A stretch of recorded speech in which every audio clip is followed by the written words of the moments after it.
എല്ലാവർക്കും പ്രശാന്തി അസ്ട്രോ റിസർച്ചിൻ്റെ മറ്റൊരു വീഡിയോയിലേക്ക് സ്വാഗതം. ഈ വീഡിയോയിൽ പറയുന്നത് 2024 സെപ്റ്റംബർ മാസം മീനം രാശിക്കാർക്ക് എപ്രകാരം എന്നാണ് പറയുന്നത്.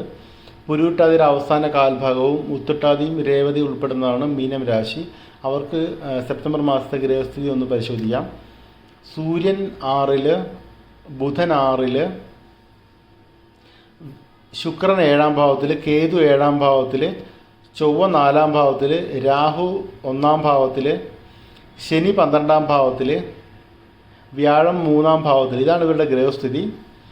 വ്യാഴം 3-ാം ഭാവത്തിൽ നിൽക്കുന്നതും ജന്മരാശിയിൽ കേതു നിൽക്കുന്നതും സൂര്യൻ സെപ്റ്റംബർ മാസം 16-ാം തീയതി കഴിഞ്ഞതിന് ശേഷം 7-ലേക്ക് പോകുന്ന ഒരു പ്രതികൂല ഗ്രഹസ്ഥയാണ് ഈ മാസം. പ്രധാനപ്പെട്ട പ്ലാനറ്റുകളെല്ലാം തന്നെ 12 ശനി നിൽക്കുന്നത് 7 ശനിയുടെ ആരംഭമാണ്. അപ്പോൾ ശനി പ്രതികൂലമായി. അതുപോലെ തന്നെ ജന്മരാശി രാഹു നിൽക്കുന്ന പ്രതികൂല ഗ്രഹസ്ഥയാണ്, അത് പ്രതികൂലമായി.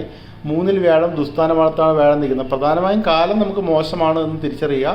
7 ശനി 2023 ജനുവരിയോട് കൂടിയിട്ട് 7 ശനി ആരംഭിച്ചു. അപ്പോൾ ജീവിതത്തിൻ്റെ എന്തെങ്കിലും ഒരു പ്രധാനപ്പെട്ട കാര്യങ്ങൾ, എന്തെങ്കിലും ഒരു പുതിയ പ്രശ്നം നമ്മുടെ ലൈഫിലേക്ക് കടന്നു വന്നു കാണാം 2023 ജനുവരിയോടുകൂടി.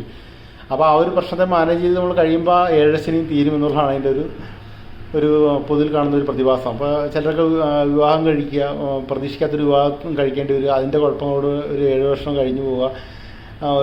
പെട്ടെന്ന് ഒരു സ്ത്രീകളെ സംബന്ധിച്ചിട്ട് പ്രഗ്നൻ്റായി പ്രസവമൊക്കെ ഇട്ട് പിന്നെ കുട്ടിയെ നോക്കി അതിൻ്റെ ചെറുപ്രായം കഴിയുമ്പോൾ ആ സമയം അങ്ങനെയുള്ള ഉറക്കമില്ലാണ്ടിരിക്കുക, അങ്ങനെയൊക്കെയുള്ള കാര്യങ്ങളൊക്കെ ഈ ദശയിൽ കണ്ടുവരുന്നുണ്ട് ഈ 7 ശനി സമയത്ത്.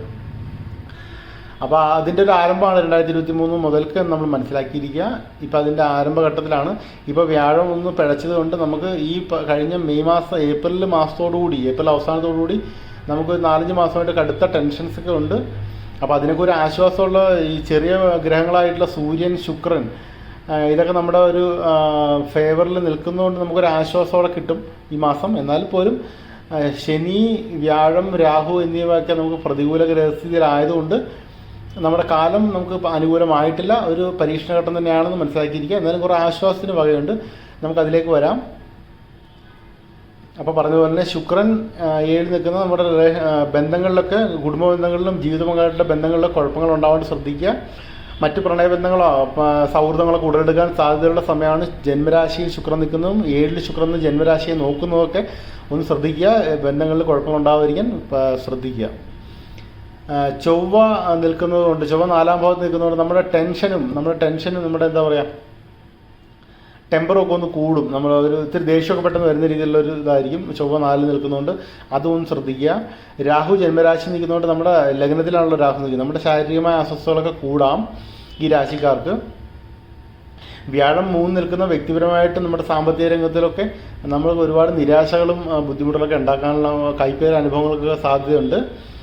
ശനി 12-ൽ നിൽക്കുന്ന വക്രത്തിലാണ്. അപ്പോൾ അതുകൊണ്ടിട്ട് കുറച്ചൊരു ചെറിയ രീതിയിലുള്ളൊരു ദോഷ സമ്മിശ്രമായിട്ട് ഇപ്പോൾ തൽക്കാലം നിൽക്കുന്ന ശനി. അങ്ങനെ പൊതുവെ നോക്കുമ്പോൾ ഒരു പരീക്ഷണഘട്ടം തന്നെയാണ് മീൻ രാശിക്കാർക്ക് സെപ്റ്റംബർ മാസം. എന്നിരുന്നാലും ശുക്രൻ്റെയും അതേപോലെ തന്നെ ശനിയുടെ വക്രമൊക്കെ ഉള്ളതുകൊണ്ട് ഇവർക്കൊന്ന് അത്യാവശ്യം ഒന്ന് മാനേജ് ചെയ്ത് മുമ്പോട്ട് പോകാൻ കഴിയും. എന്തായാലും ഇവർക്ക് 2023 ഏപ്രിൽ മാസത്തോടുകൂടി നല്ല സമയമായിരുന്നു അവർക്ക്. വ്യാഴം 2-ാം ഭാവത്തിലുണ്ടായിരുന്നു. 2024 ഏപ്രിൽ മാസം കഴിഞ്ഞതോടുകൂടി ഇവർക്ക് ഈ കഴിഞ്ഞ 4-5 മാസമായി പ്രതികൂലമാണ്. അപ്പോൾ അതുകൊണ്ടിട്ട് ചെറിയൊരു മാറ്റമുണ്ട്. ഇപ്പോൾ ഒരു ഓഗസ്റ്റ് മാസമൊക്കെ ആയപ്പോൾ ഒരു കാര്യങ്ങളൊക്കെ ഒന്ന് മാനേജ് ചെയ്യാവുന്ന രീതിയിലേക്ക് എത്തിയിട്ടുണ്ട് ഇവർ. എന്നാലും ഒന്ന് ശ്രദ്ധിക്കുക. പിന്നെ കാലം നമ്മൾ പൊതുവിൽ നോക്കുമ്പോൾ പ്രതികൂലമായിട്ട് തന്നെയാണ് ലോങ് ടൈമിൽ കാണുന്നത്. അതുകൊണ്ട് ഇവർ ചെയ്യേണ്ട പ്രധാനപ്പെട്ട കാര്യം എന്ന് വെച്ചാൽ ശനിയാഴ്ചകളിൽ ശനീശ്വര ക്ഷേത്രത്തിലോ ഹനുമാൻ ക്ഷേത്രത്തിലോ അയ്യപ്പ ക്ഷേത്രത്തിലോ ദർശനം നടത്തി യഥാശക്തി വഴിപാടുകൾ നടത്തുക. ശനീശ്വര അയ്യപ്പ ക്ഷേത്രങ്ങളൊക്കെ ആണെങ്കിൽ എള്ളുകിടി, നീരാഞ്ജനം തുടങ്ങിയ വഴിപാടുകളും, ഹനുമാൻ ക്ഷേത്രത്തിലാണെങ്കിൽ വെറ്റിലമാല, വടമാല തുടങ്ങിയ വഴിപാടുകൾ നടത്താവുന്നതാണ്. അതുപോലെ തന്നെ വ്യാഴാഴ്ചകളിൽ ശ്രീകൃഷ്ണസ്വാമി ക്ഷേത്രം സന്ദർശിച്ച് യഥാശക്തി വഴിപാടുകൾ ചെയ്യുന്നത് കൂടുതൽ നന്നായിരിക്കും. ഈ കാലദോഷത്തെ അതിജീവിക്കാൻ സാധിക്കും. അപ്പോൾ ഇവർക്ക് എല്ലാ പ്രതിസന്ധികൾക്കും അതിജീവിച്ച് മുമ്പോട്ട് പോകാനുള്ള കരുത്ത് നൽകട്ടെ എന്ന് പ്രാർത്ഥിക്കുന്നു. നന്ദി, നമസ്കാരം.